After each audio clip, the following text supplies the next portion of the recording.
Hello, in this video I will show you how you can change system interface colors on OnePlus Nord 5. So first of all you have to open the settings, from here go to wallpapers and style, and now here you can find user interface section, so open colors, and now from here you are able to select colors for your interface.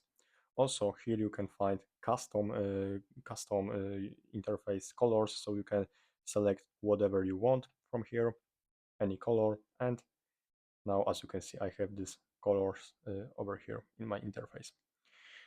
Also, here is the other section like wallpaper colors, and these colors are based on your wallpaper. So, like I have gray wallpaper, as you can see. So I have gray colors over here, and also you can select.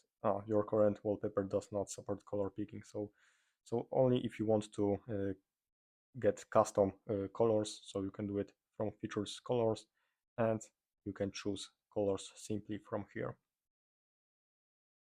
So basically that's all. Thanks for watching and subscribe this channel.